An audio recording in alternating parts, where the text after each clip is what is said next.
ఓం శ్రీ గురుభ్యో నమః. ఇక్కడ ఏదైతే మనం జన్మజాతకాన్ని చూసుకున్నప్పుడు జన్మజాతకంలో ఉండే ఫలితాలు వేరుగా ఉంటాయి, గోచారరీత్యా చెప్పబడే ఫలితాలు వేరుగా ఉంటాయి. ఎప్పుడు కూడా name, date of birth, time, place of birth అలానే తీసుకొని దాన్ని క్యాలిక్యులేషన్ చేసి జాతకాన్ని చెప్పటం విధానం అనేది మనం జన్మజాతకం అంటాం. అంటే గోచారం వేరు. ఎప్పుడు కూడా గ్రహాలు మారుతున్న దాన్ని గోచారం అంటాం. ఒక బర్త్ చార్ట్ని 16 లగ్న కుండళ్ళు ఎనాలిసిస్ చేసి చెప్పటం అనేది వేరుగా ఉంటుంది. అది రాశిచక్రమని, భావచక్రమని, నవాంశమని, దశమాంశమని, త్రింశాంశమని, కవేదాంశమని, అలానే హోరా, ద్రేకాణం ఇలాంటి 16 లగ్న కుండళ్ళనే ఉంటాయి. అలానే దశలు, అంతర్దశలు అంటే ఏ దశలు అనేది వాళ్ళకి యోగిస్తుంది, ఏ దశల్లో యోగించదు. అలానే ఏ గ్రహాలు ద్వాదశ భావాల్లో ఏ విధంగా ఉండబోతున్నాయి అంటే ఒక లగ్నాన్ని మనం అనుసరించేటప్పుడు తనుభావమని, ధనభావమని, తృతీయ భావమని, సోదర భావమని, అలానే చతుర్థ భావమని, పంచమ భావమని, సంతాన భావమని ఇలాంటి భావాలు అనేవి మనకు 12 భావాలు చెప్పబడింది. ఈ 12 భావాల్లో ఏ గ్రహాలు ఉన్నాయి, ఆ భావాధిపతులు, ఆ రాశిలో ఏ గ్రహాలు ఉన్నాయి, ఆ రాశ్యాధిపతులు ఎక్కడున్నారు, వారి యొక్క దృష్టి ఏంటి, ఏ దశలు జరుగుతున్నాయి, ఏ రకంగా దోషాలు అనేవి జాతకపరంగా ఉన్నాయి అనేది చాలా ఇంపార్టెంట్. ఎప్పుడు కూడా జన్మజాతకం అన్నంత ప్రయారిటీ గోచారం అనేది ఉండదు. కాబట్టి మన జన్మజాతకాన్ని చూసుకొని మన లగ్నాన్ని మ్యాథమెటికల్గా క్యాలిక్యులేట్ చేసి ఎన్ని డిగ్రీల్లో గ్రహాలు ఉన్నారనేది మనం అనాలిసిస్ చేస్తే జీవితం అనేది, లైఫ్ అనేది మన పర్ఫెక్ట్ రిజల్ట్స్ వచ్చే అవకాశం ఖచ్చితంగా ఉంటుంది. అందులో ముఖ్య పాత్ర ద్వాదశ లగ్నాల యొక్క పాత్ర అనేది చాలా ముఖ్యంగా ఉంటుంది. ఈ లగ్నాలు ఏ విధంగా ఉన్నాయి, ఆ లగ్నాల నుంచి ఏ గ్రహాలు ఉన్నాయి, వాటి యొక్క ఫలితాలు ఏంటి, వాటి యొక్క దృష్టి ఏంటి, మనం ఒకసారి అనాలిసిస్ చేద్దాం. ఇక్కడ మనకి దశలు కలిసి రాకపోయినా అంతర్దశలు వస్తూ ఉంటాయి. అంతర్దశల్లో ఏదైతే మనకి కొన్ని దశలు అనుకుంటాం, ప్రతి లగ్నానికి కొన్ని దశలు శుభత్వాన్ని ఇస్తుందని అనుకుంటాం. ఆ దశలు జీవితంలో కొంతమందికి రావు, 1-2 దశలే వస్తుంటాయి. కొంతమందికి ఒక దశే వస్తుంది, కొంతమంది 2 దశలు వస్తాయి, కొంతమంది 3 దశలు వస్తాయి. 3 దశలతో వచ్చేవాళ్ళు చాలా తక్కువ మంది ఉంటారు. కాబట్టి ఆ దశలు రాకపోయినా అంతర్దశలు వస్తుంటాయి. అంటే ఆ గ్రహాలకు సంబంధించిన అంతర్దశలు వచ్చినప్పుడు కూడా మనకు సుఫలితాలు జరిగే అవకాశాలు ఖచ్చితంగా ఉంటాయి. అదొకటి. కొన్ని లగ్నాలకి ఏంటంటే ఆ దశలు అనేవి చెడు దశలు వస్తుంటాయి. ఈ గ్రహాలు చెడు దశలు వచ్చే అవకాశం ఉందని నేను చెప్పినప్పుడు ఆ అంతర్దశల్లో చెడు అంతర్దశలు ఉంటాయి. ఆ చెడు అంతర్దశల్లో వచ్చినప్పుడు కూడా ఒక లగ్నానికి మేషలగ్నానికి ఉదాహరణకి కుజుడు మహర్దశ బాగా కలిసి వస్తుందని నేను చెప్పా. కానీ వాళ్ళ జీవితంలో వచ్చేటప్పటికల్లా కుజ మహర్దశ వస్తుంది. వచ్చిన తర్వాత కుజుడిలో చెడు అంతర్దశ వస్తుంది. అప్పుడు ఫలితం అనేది మధ్య రకంగా ఉంటుందని మనం బేరీజ్ వేసుకోవాలి. అందువల్ల అక్కడ కుజుడే అంతర్దశ వస్తుంది, చెడు దశ వస్తుంది. ఉదాహరణకి చెడు దశ ఒకటి వచ్చింది అనుకుంటా, కుజుడు అంతర్దశలో అది కూడా మధ్య రకంగా ఉంటుంది. అంటే మనకి శుభత్వాన్నిచ్చే మహర్దశ వచ్చినా, శుభత్వాన్నిచ్చే అంతర్దశ వచ్చినా మనకి మంచి ఫలితాన్ని వస్తాయి. అలానే ఇక్కడ ఏదైతే ఆ మహర్దశ అనేది మనకు కలిసి రాదో, ఆ మహర్దశ కలిసి రాకపోయినా అంతర్దశ కలిసి వచ్చే అవకాశం అనేది ఉంటే మధ్య రకమైన ఫలితాన్ని ఇస్తారని మనం గుర్తుపెట్టుకోవాలి. ఇలాంటివన్నీ కూడా మన జ్యోతిష్ శాస్త్ర ప్రకారంగా చెప్పబడింది. కాబట్టి లగ్నం అనేది చాలా ఇంపార్టెంట్గా మనం ప్రాతిపదికగా తీసుకోవాలి. ద్వాదశ లగ్నాల్లో 7వ లగ్నం తులాలగ్నం. తులాలగ్నంలో జన్మించిన వాళ్ళకి ఏ మహర్దశలు కలిసి వస్తాయి, ఎలాంటి యోగాలు అనేవి లభించే అవకాశం ఉంటుంది, ఎలాంటి అదృష్టం పట్టే అవకాశం ఉంటుంది, ఎలాంటి రాజయోగాన్ని ఇచ్చే అవకాశం ఉంటుందని మనం ఒకసారి పరిశీలన చేద్దాం. తులాలగ్నంలో జన్మించిన వాళ్ళకి ముఖ్యంగా తులాలగ్నానికి అధిపతి అయిన శుక్రుడు మంచి చేసే అవకాశం ఎక్కువగా ఉంటుంది. తులాలగ్నానికి సహజంగా శని, బుధులు సుఫలితాన్ని ఇస్తాడు. అలానే శుక్రుడు కూడా సమత్వాన్ని మంచిగా ఇచ్చే అవకాశాలు ఎక్కువ ఉంటాయి. తులాలగ్నంలో జన్మించిన వాళ్ళకి శుక్ర మహర్దశ యోగించి లగ్జరీగా వాహనాల్లో తిరిగే అవకాశాలు బాగా ఎక్కువగా ఉంటాయి. అలానే నూతన వాహనాల్లో మార్పులు చేస్తుంటారు.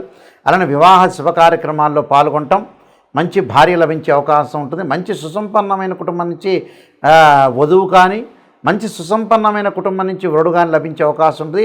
భార్యాభర్తల మధ్యలో మ్యూచువల్ అండర్స్టాండింగ్ అనేది ఉండే అవకాశాలు ఎక్కువ ఉంటాయి. డిస్ప్యూట్స్ లేకుండా కరెక్ట్గా బాండింగ్ ఉండే అవకాశం ఉంటుంది. ఎప్పుడు అది శుక్రమహర్దశ కలిసి రావటం, శుక్రుడు నీచ స్థానంలో లేకుండా మంచి స్థానాల్లో ఉండి 6, 8, 12 స్థానాల్లో శుక్రుడు లేకుండా ఉండాలి.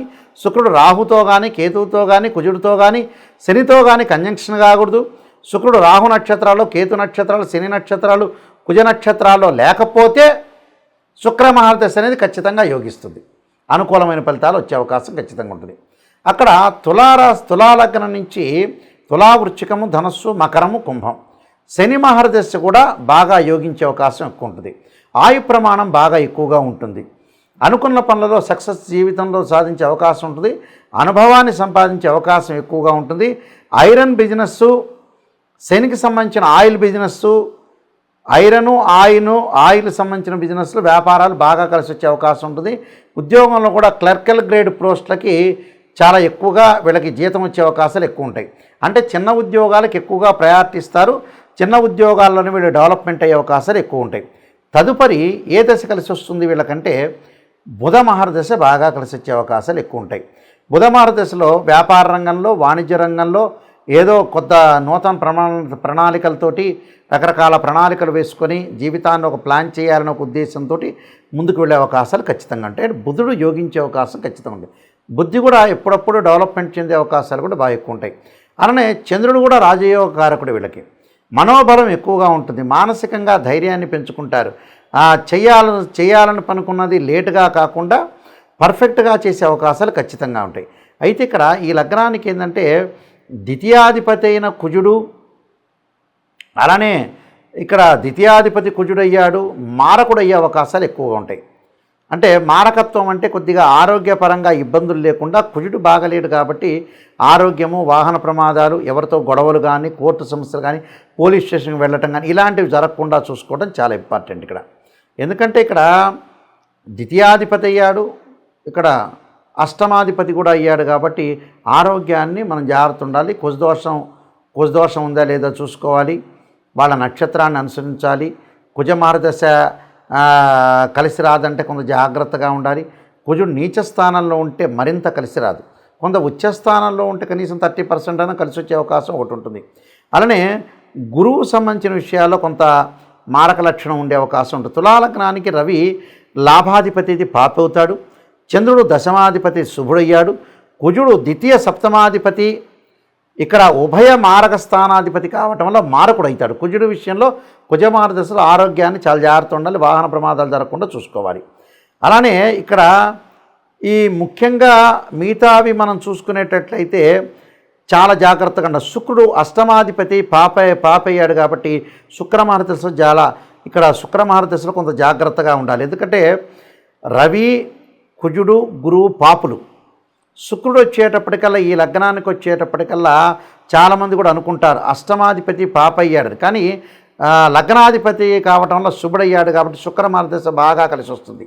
గుర్తుపెట్టుకోండి, శుక్రుడు బ్రహ్మాండం కలిసి వచ్చి యోగాన్ని ఇచ్చే అవకాశం ఖచ్చితంగా ఉంటుంది. కాబట్టి శుక్రుడు, శని, బుధుడు బాగా యోగాన్ని ఇస్తాడు. నేను చెప్పిన పరిహారాలు చేసుకోండి, మీరు ముందుకెళ్తే మంచి జరిగే అవకాశం ఖచ్చితంగా ఉంటుంది.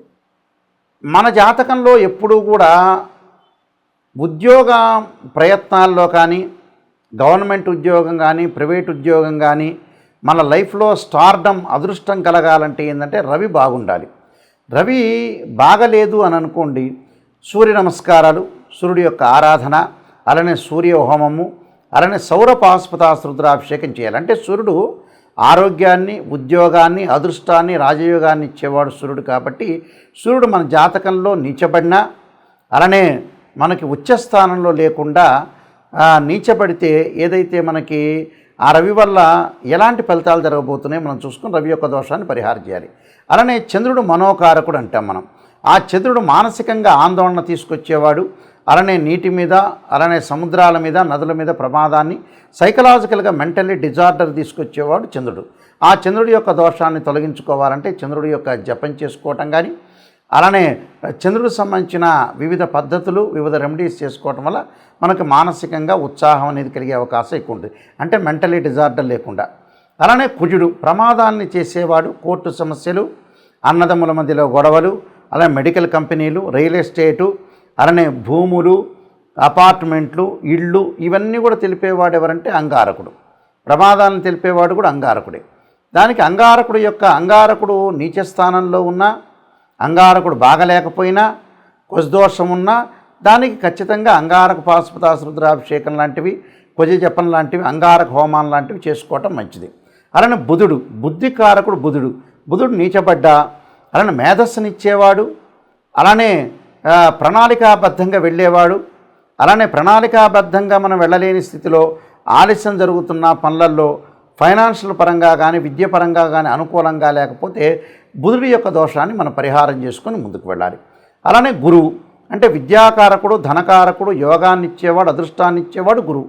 అంటే గురువు అనుకూలంగా లేకపోతే ఖచ్చితంగా బృహస్పతి పాశుపతాస రుద్రాభిషేకం, గురువు నీచ స్థానంలో ఉన్న ఎన్ని డిగ్రీల్లో నీచ స్థానంలో ఉన్నాడు అనేది మనం చూసుకోవాలి. ఆ గురువు యొక్క ఫలితాన్ని మనం అనుసరించి గురువు యొక్క దోషాన్ని మనం పరిహారం చేసుకోవాలి. దానికి బృహస్పతి పాశుపతాస రుద్రాభిషేకాలు ఉంటాయి, గురు జపాలు కూడా ఉంటాయి.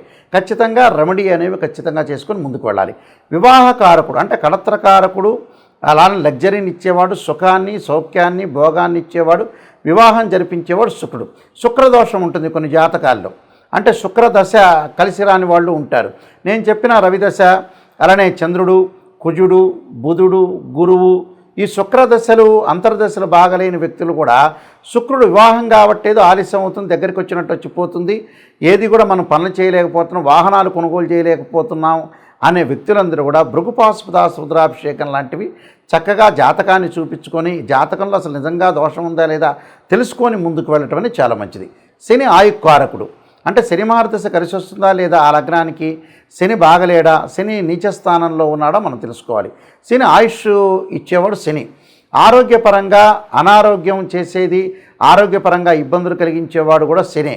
అలానే రవి కూడా ఆరోగ్యపరంగా ఇబ్బందులు కలిగించేవాడే.